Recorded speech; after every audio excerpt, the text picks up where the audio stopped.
Buhay Lakwatsa.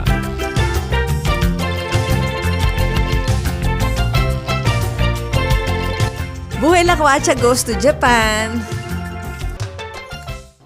Halos 4 na oras ang biyahe sakay sa eroplano mula sa Ninoy Aquino International Airport hanggang sa Kansai Airport sa Osaka, Japan. Dito ako nagbuhay lakwatsa without partner Konsi nitong nakalipas na Halloween holidays. Ito na ang ikalawang beses kong narating ang Japan. Pero mas matagal ang inilagi ko ngayon dahil nag-explore ako sa 2 syudad.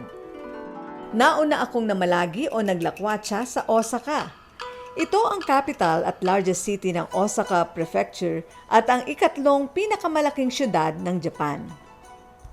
Ang Osaka ay ang puso ng cultural at economical development ng Japan. Maraming pwedeng pasyalan dito pero hindi mo dapat makaligtaan na akyatin ang Umeda Sky para tanawin ang 360-degree panoramic view ng Osaka mula sa tuktok ng gusali na may taas na 623.4 feet.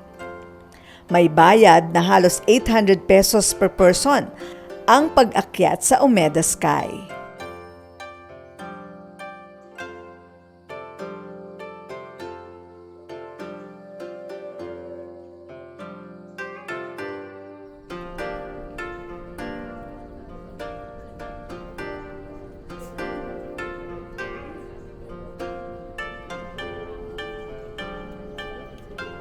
Halika dito tayo sa bandang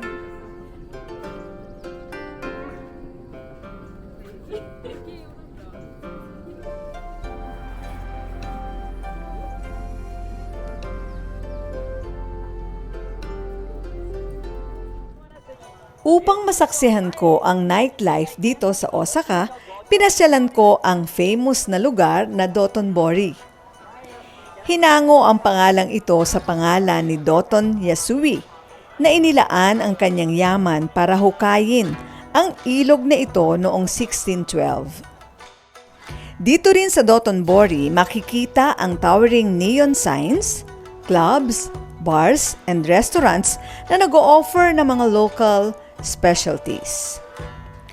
Dinadagsa ito ng maraming turista mula sa iba't ibang panig ng mundo. Naaliw at namanghari ng aking mga mata sa mga nasaksihan ko sa napakalaki at kakaibang disenyo ng world-class Osaka Aquarium.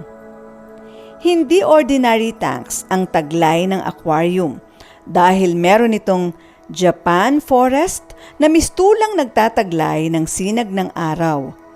Meron din itong icy snow-clad Antarctica. At ang pinaka-centerpiece nito na 9 meters deep, 34 meters long tank na naglalaman ng 5,400 tons ng tubig para makalangoy ang whale sharks na pinakamalaking fish species sa buong mundo. Mistulang nag-dive ako sa Pacific Ocean dahil sa mga marine animals na makikita dito.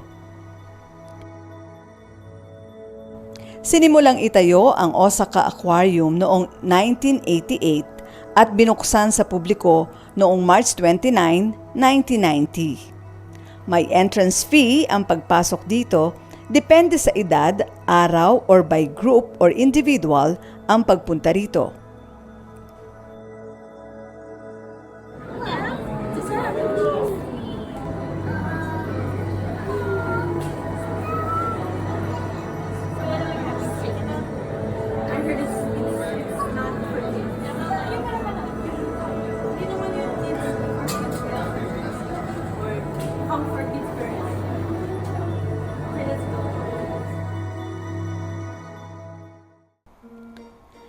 Pinasyalan ko rin ang Universal Studios Japan dito sa Osaka.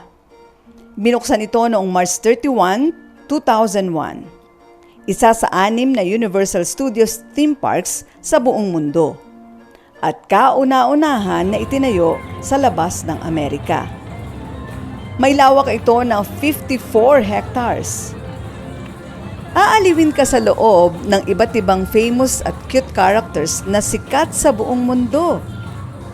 Mayroon itong 30 different attractions, kaya siguro nag-e-enjoy ang lahat na nagpupunta dito, lalo't higit ang mga bata at kabataan. Pero magandang pagkakataon din para sa bonding ng buong pamilya. Noong July 15, 2014, higit pang ginawang kaakit-akit sa publiko ang Universal Studios Theme Park. Idinagdag nito ang pinagkakaguluhang The Wizarding World of Harry Potter. Naglaan ng isang themed area na nakabatay sa Harry Potter series. Talaga namang dagsari ito ang mga tao, kabilang na ako.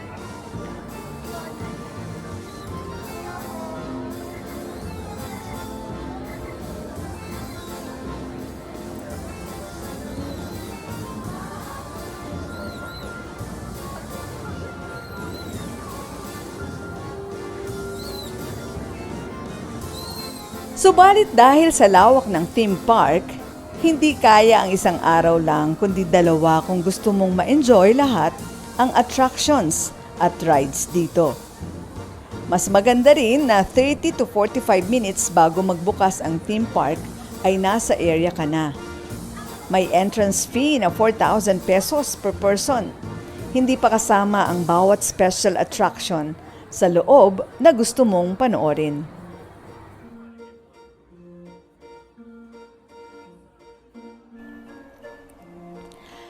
Ngunit napagod man at may dagdag na gastos, siguradong sulit na sulit sa sayang na idulot ng karanasan at lakwatsa sa bawat isa, katulad ng nadama at naranasan ko.